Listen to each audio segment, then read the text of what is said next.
उत्पत्ति का ग्रंथ 15वां अध्याय के पहले वचन को पढ़कर वचन का ध्यान करेंगे।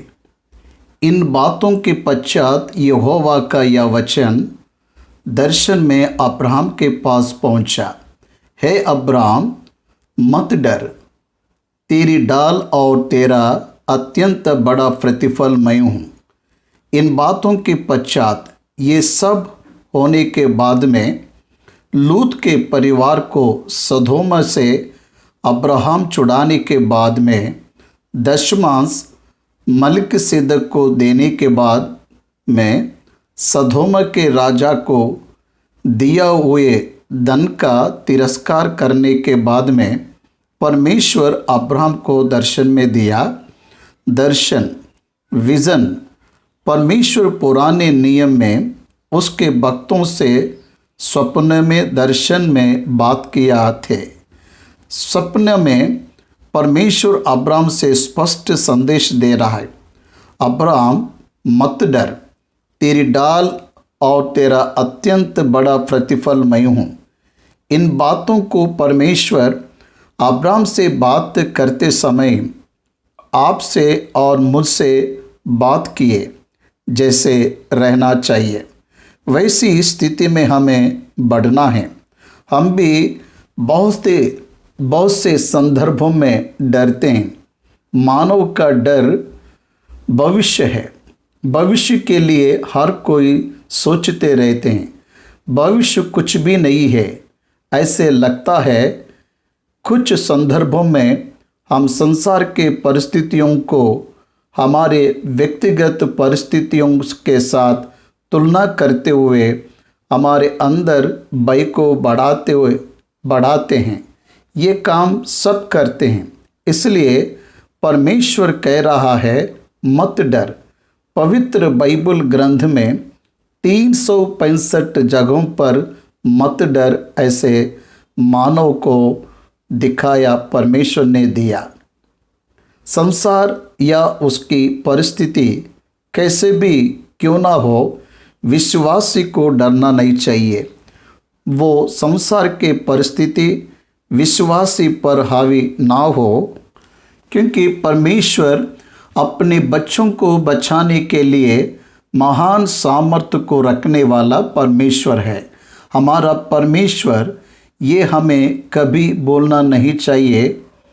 हमारा परमेश्वर परिस्थितियों के अनुसार काम करने वाला नहीं है।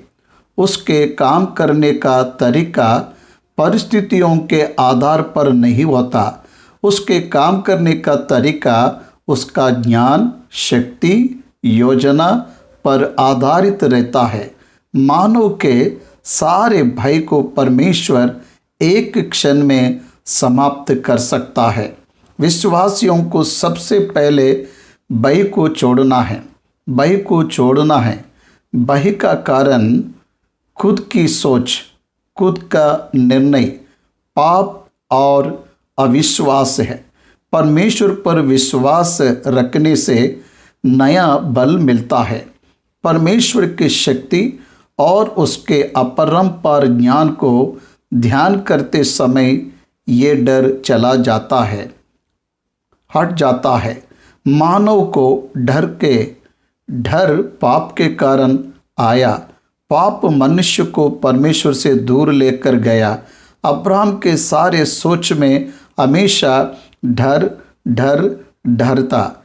ये संपत्ति का क्या होगा, एक डर।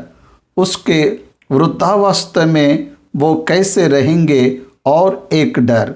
अब्राहम ही नहीं, आज आपको और मुझे भी इस तरह के बहुत से बातों का डर और चिंता अंतरंग में भरा हुआ है, क्योंकि हम पाप में जन्म लिए। हमारे जीवन में हम परमेश्वर को नहीं जानेंगे तो ये डर हमें नहीं छोड़ेगा। भय से छुटकारा यीशु पर संपूर्ण विश्वास रखने से ही मिलेगा। इसलिए अब्राहम से कह रहा है, मत डर, मत डर। मानव डरता है। ये पाप करने के तुरंत बाद मनुष्य को ये भय ही मिला। अब्राहम मत डर, मनुष्य पापी है इसलिए हम डरते हैं, लेकिन पवित्र परमेश्वर कह रहा है मत डर, क्योंकि मैं तेरा डाल हूँ, मैं तेरा डाल हूँ। परमेश्वर हमारा डाल बन के रहने वाला है। ये तेरा दृढ़ गढ़ रहने वाला हूँ, मैं तेरा दृढ़ गढ़ रहने वाला हूँ, आश्रय बन के रहना वाला है, चारों ओर घेर कर रहने वाला है। हमको वो डांपेगा, उसमें हमको वो छुपाएगा। अब डर किस लिए? कुछ लोग उनको रहने वाली बीमारी को देखकर डर जाते हैं, कुछ लोग उनको आए हुए आर्थिक संकटों से डर जाते हैं, कुछ लोग उनको मिले असफलता के कारण डर जाते हैं। जरूरत नहीं है। प्रभु के ऊपर विश्वास रखने वालों को डरने की जरूरत नहीं है, क्योंकि वो जिस परमेश्वर पर विश्वास रखते हैं उसकी शक्ति अपार है। मैं तेरा डाल हूँ अब्राहम, तो क्यों डर रहे हैं? मैं तेरा अत्यंत बड़ा प्रतिफल हूँ, मत डर। जब अब्राहम ने सदोम के राजा का आर्थिक धन संपत्ति को लेने से मना किया, परमेश्वर अब्राहम को आशीष देने के लिए सामने आया। प्रिय प्रभु के बच्चों, हमें कैसे निवास करना, कहाँ निवास करना, हमें हमारे जीवन को कैसे बनाना है, ये सब विषयों को ऊपर परमेश्वर की सोच है। यिर्मयाह 29:11 में बताया, तुम्हारे प्रति मेरी कल्पनाएं कुशल का है। हाँ अब्राहम, मैं तेरा डाल हूँ, तेरा अत्यंत बड़ा प्रतिफल मैं हूँ। परमेश्वर उपहार देना शुरू करने से मानव सहन नहीं कर सके उतना पालेगा। परमेश्वर के आशीष का अंत नहीं है, इसलिए परमेश्वर कह रहा है मेरा उपहार, तेरा उपहार बढ़ेगा, अत्यंत बढ़ेगा। सिर्फ बढ़ेगा नहीं, कितने लोग विश्वास करते हैं आज परमेश्वर आपके उपहार को बढ़ाएगा। अत्यंत बढ़ाने में वो सामर्थ्य है। इसलिए परमेश्वर को धन्यवाद देते हुए जीवन को बिताना चाहिए। अब्राहम, तेरा प्रतिफल अत्यंत बड़ा होगा कहने पर आनंदित होना चाहिए। अब्राहम आनंदित नहीं हुआ, परमेश्वर का आशीष उसे मिलने वाला है।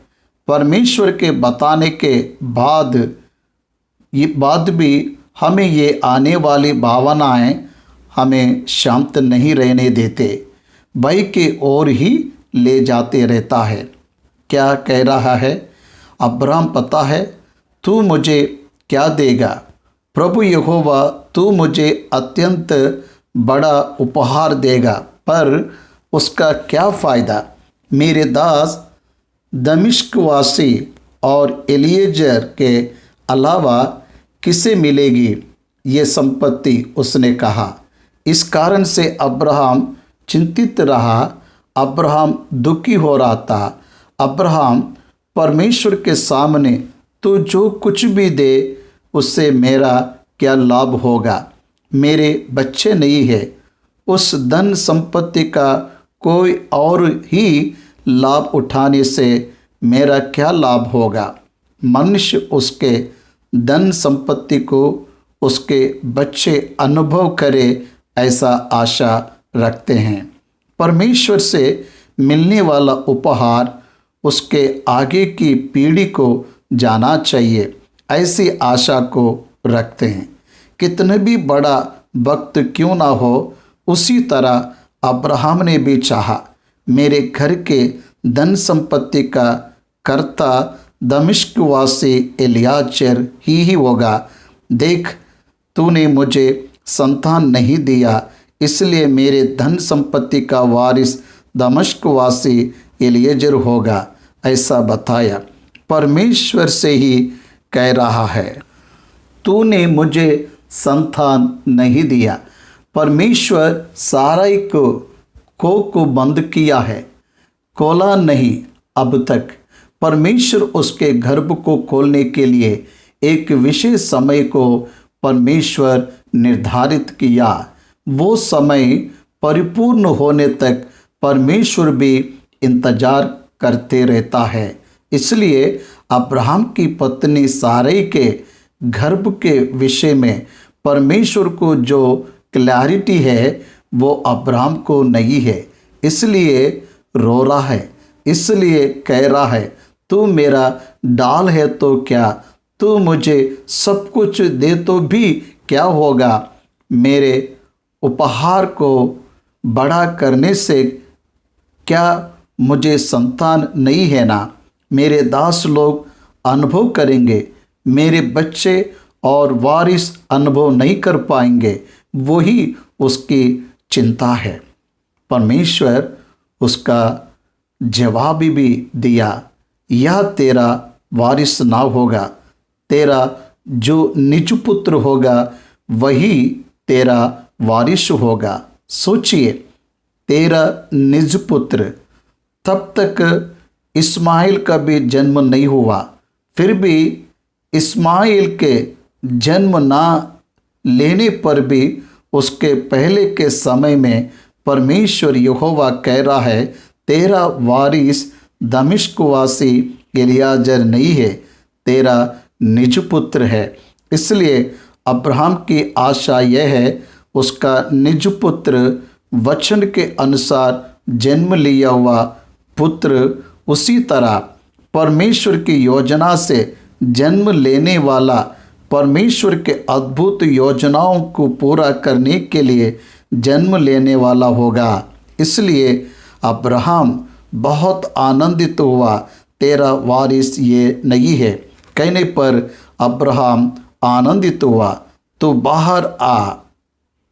और उसने उसको बाहर ले जाके कहा, आकाश की ओर दृष्टि करके तारागण को गिन, क्या तू उनको गिन सकता है। फिर उसने उससे कहा, तेरा वंश ऐसे ही होगा, संतान नहीं है कह रहे हो तो आकाश के तारागण के ओर हाथ दिखा कर देख, तुझसे हो सके तो वो गिन ले, देख ऐसे होंगे तेरा संतान कहा। विश्वास आशा की गई वस्तु का निश्चय प्रमाण, जो नहीं है वो है बोलने का सबूत। नहीं दिखने वाले को देखना, नहीं रहने वाले संतान को है ऐसा दिखा रहा। अब्राहम तो आकाश की ओर दृष्टि करके देख, तारागणों को अनगिनत तारागण मनुष्य हम ना गिन पाए, ऐसे करोड़ों नक्षत्र अब्राहम तेरे संतान ऐसा होंगे कह रहा है। बालू के किनकों को कोई गिन नहीं सकता, आकाश के तारागणों को कोई गिन नहीं सकता। अब्राहम के संतान गिन ना सके इतनी आशीष को पाएगा। परमेश्वर ने कहा, उस पर विश्वास रखना, उस पर विश्वास रखना है। उसने यहोवा पर विश्वास किया और यहोवा ने उस बात को उसके लिए धर्मी गिना। उसने यहोवा पर विश्वास किया, अपने शारीरिक बल के ऊपर उसने विश्वास नहीं किया, परमेश्वर के बल के ऊपर उसने विश्वास रखा, परमेश्वर पर विश्वास किया। ही ट्रस्टेड गॉड, परमेश्वर पर विश्वास किया। इन बात को परमेश्वर ने उसके लेखे में धर्म गिना। भाइयों और बहनों, तुम परमेश्वर पर विश्वास कर रहे हो क्या? आपकी परिस्थितियां अलग लगने पर परमेश्वर तुझे बड़ा अवकाश देने जा रहा है। ये कहने पर परमेश्वर तुझे बड़ा अवकाश देने जा रहा है ये कहने पर विश्वास हुए। विश्वास एक पार है क्या? अगर तुम विश्वास रखोगे तो विश्वास रखने वालों के लिए सब कुछ संभव है। You must trust him, you must believe him, then only you will become a child of God. तभी ही तू परमेश्वर का संतान कहलाएगा। और उसने उससे कहा, मैं वही यहोवा हूँ जो तुझे कसीदियों के ऊर नगर से बाहर ले आया हूँ कि तुझको इस देश का अधिकार बना दूँ। और उसने कहा, हे प्रभु यहोवा, मैं कैसे जानूं कि मैं इसका अधिकारी होगा? यहाँ पर अब्राहम ने पूरी मनुष्य के बुद्धि को दिखाया। सच है ना? परमेश्वर बहुत बल से बात कर रहा है। क्या बात कर रहा है? मैं कसीदियों के ऊर नगर से बाहर मैंने लाया, क्योंकि ये देश का तो अधिकार हो, इसलिए मैं तुझे ले आया हूँ। मैं तुझे इसलिए बुलाया ताकि इस देश को दूँ, इस देश को तो ऑक्यूपाई कर सके, इसलिए तुझे बुलाया हूँ। तेरे पिता के घर में रहने से तुझे क्या मिलता था? तूने मेरी बात सुनकर आया। ये देख, बहुत कुछ मैं तुझे देने जा रहा हूँ, बहुत कुछ मैं तुझे देने जा रहा हूँ। अब्राहम कह रहा है, मैं कैसे जानूँ कि मैं इसका अधिकारी होगा? एवरी टाइम, हर बार परमेश्वर के बच्चे सबूतों के लिए देखते हैं, सबूतों के लिए देखते रहते हैं। गिद्योन सबूतों के लिए देखा, परमेश्वर से मूसा सबूतों के लिए देखते रहा। परमेश्वर के कहे अनुसार जाने के लिए we all needs proof, that is our weakness। वो हमारी कमजोरी है। हमें विश्वास करने के लिए आधार चाहिए, ऐसा सोचते। लेकिन परमेश्वर सच्चे विश्वास को कैसा पहचानता है? सबूत ना होने पर भी जो विश्वास रखता, उन्हें परमेश्वर विशेष रूप से पहचानता है। मुझे कैसा पता चलेगा प्रभु, मैं कैसे जानूं कि मैं इसका अधिकारी होगा? मैं कैसे जानूं? प्रश्न परमेश्वर से पूछ रहा है। इस पर उसने 9वें वचन में कहा, तेरे लिए 3 वर्ष का एक क्लोर और 3 वर्ष की एक बकरी और 3 वर्ष का एक मेढ़ा और एक पिंडक और कबूतर का एक बच्चा ले। अब्राहम ने लिया, उस तरह उसे लेकर आया। वो उन सब को लेकर उसने 20 से 2 टुकड़े कर दिया और टुकड़ों को आमने सामने रखा, पर चिड़ियों को उसने टुकड़े नहीं किए। क्लोर के टुकड़े किए, बकरी के टुकड़े किया, मेढ़ा का टुकड़े किया, पिंडुक के टुकड़े किया। इन सब को जब आप देखते हो तो आयु दिया। यहाँ पर कितनी आयु है? 3 वर्ष, 3 वर्ष की बकरी, 3 वर्ष की क्लोर, 3 वर्ष की मेढ़ा, 3 वर्ष का पिंडक, 3 ईयर्स। परमेश्वर एज काउंट कर रहा है।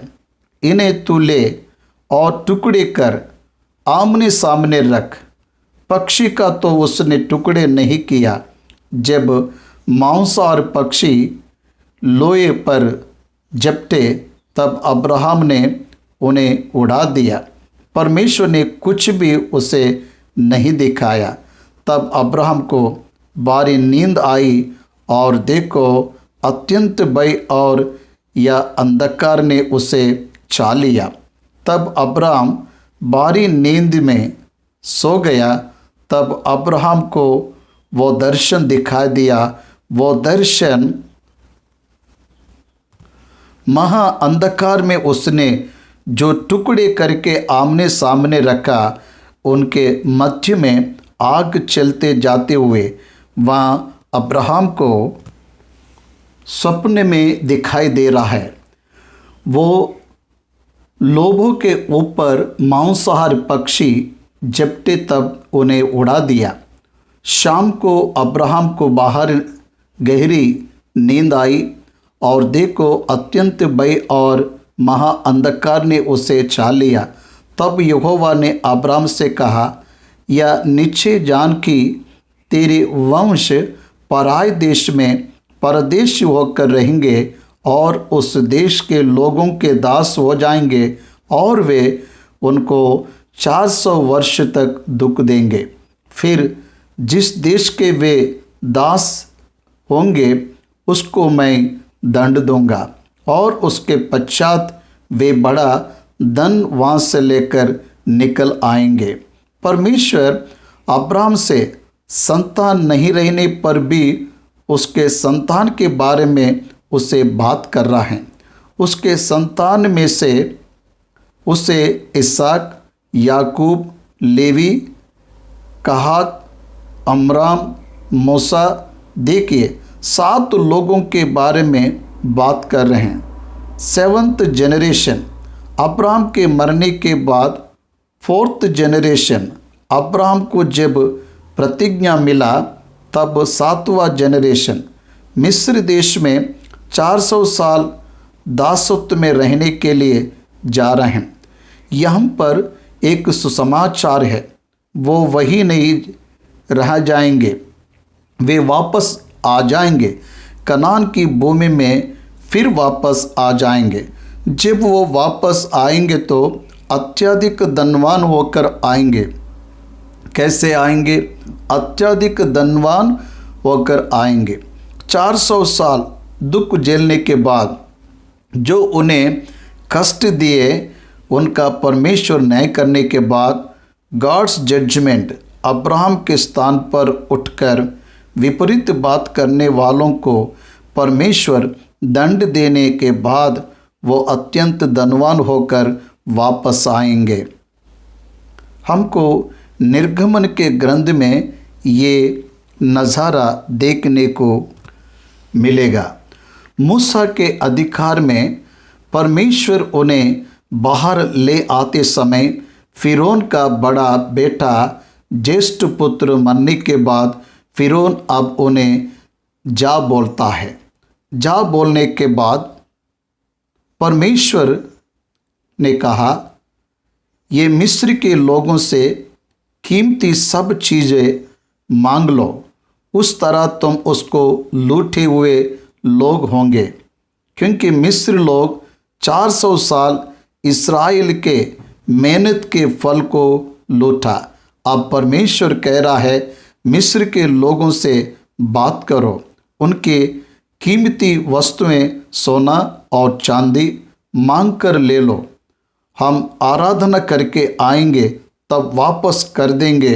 हमारे परमेश्वर को आराधना में दिखाने के लिए तुम्हारा सोना, तुम्हारा चांदी, कीमती वस्तुओं को आप जब ले लोगे तो वो सब तुम्हारा होगा।